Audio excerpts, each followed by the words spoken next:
শিক্ষক হিসেবে ক্লাসে আমরা সবাই কিন্তু এমন স্টুডেন্টদের পাই, তাই না, যাদের মধ্যে প্রচুর এনার্জি আর কথা বলার একটা অদম্য ইচ্ছা, যা মাঝে মাঝে পুরো ক্লাসের মনোযোগটাই নষ্ট করে দেয়। এটা খুবই সাধারণ একটা সমস্যা, কিন্তু এর সমাধানগুলো কিন্তু বেশ অসাধারণ। চলুন আজ আমরা সেই সব কার্যকর কৌশলগুলোই জেনে নিই, যা আপনার ক্লাসরুমকে আরও শান্ত আর প্রোডাক্টিভ করে তুলবে। এই প্রশ্নটা মনে হয় প্রত্যেক শিক্ষকেরই মনের কথা, তাই না? যখন একটা দারুণ লেসন প্ল্যান গোলমালের কারণে ঠিকমতো এগোয় না, তখন হতাশ লাগাটাই তো স্বাভাবিক।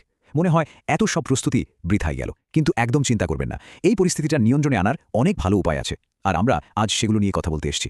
দেখুন, সমস্যা হওয়ার পর সেটা সমাধান খোঁজার চেয়ে ভালো কি? অবশ্যই সমস্যাটা যাতে তৈরি না হয় সেদিকে খেয়াল রাখা। তাই আমাদের প্রথম ফোকাস হবে এমন একটা পরিবেশ তৈরি করা যেখানে স্টুডেন্টরা কথা বলার চেয়ে শোনার দিকেই বেশি আগ্রহী হবে।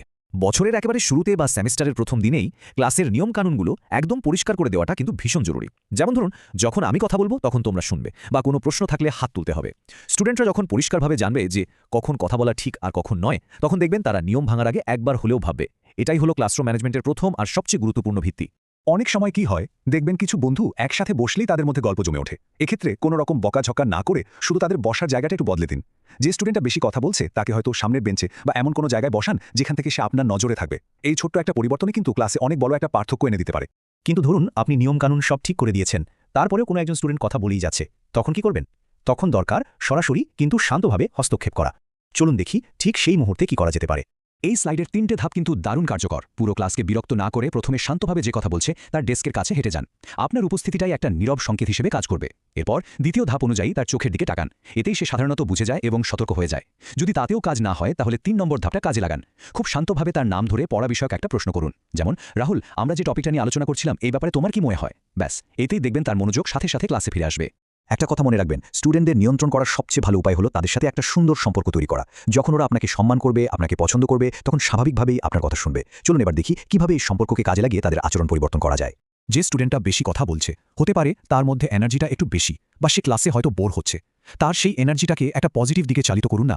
তাকে প্রশ্ন করুন, বোর্ডে কিছু একটা লিখতে বলুন, বা কোনো একটা অ্যাক্টিভিটিতে লিড দিতে বলুন। সে যখন কোনো কাজে ব্যস্ত থাকবে তখন কথা বলার সুযোগই তো পাবে না। এটা শুনতে খুব সহজ মনে হতে পারে, কিন্তু এটা একটা অবিশ্বাস্যভাবে কার্যকর কৌশল। যখন দেখবেন যে কথা বলা ছাত্রটি চুপ করে মনোযোগ দিয়ে আপনার কথা শুনছে, ঠিক সেই মুহূর্তে তার প্রশংসা করুন। যেমন, খুব ভালো, তুমি তো দারুণ মন দিয়ে শুনছো। প্রশংসা পেলে দেখবেন ভালো আচরণ করার ইচ্ছাটা স্বাভাবিকভাবেই বেড়ে যায়। স্টুডেন্টদের ছোট ছোট দায়িত্ব দিলে কি হয় জানেন? ওরা নিজেদেরকে ক্লাসের একটা গুরুত্বপূর্ণ অংশ বলে মনে করে, আর এতে তাদের আচরণেও একটা পজিটিভ পরিবর্তন আসে। যেমন ধরুন, কাউকে বইগুলো বিলি করার দায়িত্ব দিলেন, বা ক্লাস শেষে বোর্ডটা পরিষ্কার করার কাজটা দিলেন। এই দায়িত্ববোধটাই ওদের আরও মনোযোগী হতে সাহায্য করে। এখন আমরা আসছি সবচেয়ে জরুরি প্রশ্নটাতে। স্টুডেন্টটা কেন কথা বলছে? সে কি পড়াটা বুঝতে পারছে না? বাড়িতে কি কোনো সমস্যা হয়েছে? নাকি সে শুধু বন্ধুদের অ্যাটেনশন পেতে চাইছে? মূল কারণটা যদি একবার বুঝতে পারেন, তাহলে সঠিক সমাধান খুঁজে বের করাটা কিন্তু অনেক সহজ হয়ে যায়। মনে রাখবেন, প্রত্যেকটা আচরণের পেছনেই কোনো না কোনো কারণ থাকে। এতক্ষণ আমরা অনেক কৌশল নিয়ে কথা বললাম, কিন্তু সবকিছুর মূলে কিন্তু একটাই জিনিস, আর সেটা হলো শিক্ষকের নিজের অ্যাটিচিউড বা মানসিকতা। পরিস্থিতি যতই কঠিন হোক না কেন, আপনি কিভাবে রিয়্যাক্ট করছেন তার উপরই কিন্তু সবকিছু নির্ভর করে। এই স্লাইডটা দেখুন, পার্থক্যটা একদম পরিষ্কার। বাম দিকে আছে প্রতিক্রিয়াশীল পদ্ধতি। ক্লাসে চিৎকার করলে বা রাগ দেখালে তাৎক্ষণিকভাবে হয়তো সব চুপ হয়ে যায়, কিন্তু এর ফলটা ভালো হয় না। এতে স্টুডেন্টের মনে ভয় তৈরি হয় আর আপনার প্রতি সম্মানও কমে যায়। এবার ডান দিকে দেখুন সক্রিয় পদ্ধতি।